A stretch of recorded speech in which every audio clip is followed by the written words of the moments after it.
প্রিয় মৎস্য চাষী ভাই ও বন্ধুরা, আসসালামু আলাইকুম। আমি মৎস্য আছে জানাই স্বাগতম। আপনার স্ক্রিনে যে মাছগুলো দেখতে পাচ্ছেন এগুলো হলো লাল রুই মাছের পোনা। প্রথমে বলে দিই, আপনাদের চ্যানেল যারা নতুন রয়েছেন তারা চ্যানেলটি সাবস্ক্রাইব করে পাশে থাকুন পরবর্তী ভিডিও পাওয়ার জন্য। তো আজকে আমরা আলোচনা করব কিভাবে রুই মাছ চাষ করবেন বা কিভাবে এই মাছকে খাবার প্রদান করবেন বা এই মাছের মেডিসিন কী তা সম্পর্কে আমরা পরামর্শ দিয়ে থাকি। আপনারা যদি চান আমাদের থেকে আপনারা পরামর্শ নিতে পারেন। আমরা আলোচনা করব কিভাবে লাল রুই মাছ চাষ করা যায়। আপনারা যদি লাল রুই মাছ চাষ করতে চান তাহলে প্রথমে লাগবে পুকুর প্রস্তুতি।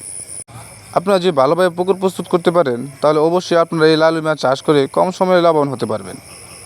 এই লাল রুই মাছ চাষ করার পূর্বে যদি পুকুরে পানি ভালোভাবে পরিষ্কার করে তারপর ময়লা আবর্জনা পরিষ্কার করে পুকুরে সার বা চুন দিয়ে নতুন করে পানি ঢুকিয়ে এই লাল মাছ চাষ করতে হবে।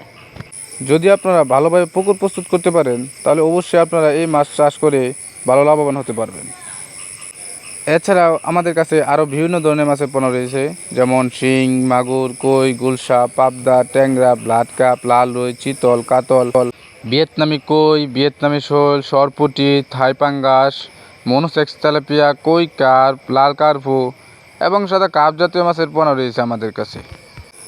এবং আমাদের কাছে সকল মাছের রেণু বা পোনা পাওয়া যায়। এই মাছগুলো আপনারা বায়োফ্লকে বা পুকুরে চাষ করতে পারেন। এই মাছগুলো আমরা সারা বাংলাদেশে হোম ডেলিভারি করে থাকি।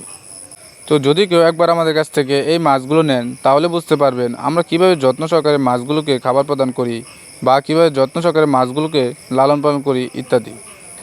তো যদি কেউ এই মাছগুলো চাষ করতে ইচ্ছুক বা চাষ করতে চান তারা স্ক্রিনে দেওয়া নাম্বারে যোগাযোগ করে মাছগুলো আমাদের কাছ থেকে সংগ্রহ করতে পারেন। আসসালামু আলাইকুম। সকলে ভালো থাকবেন। দেখা হবে অন্য একটি ভিডিওতে।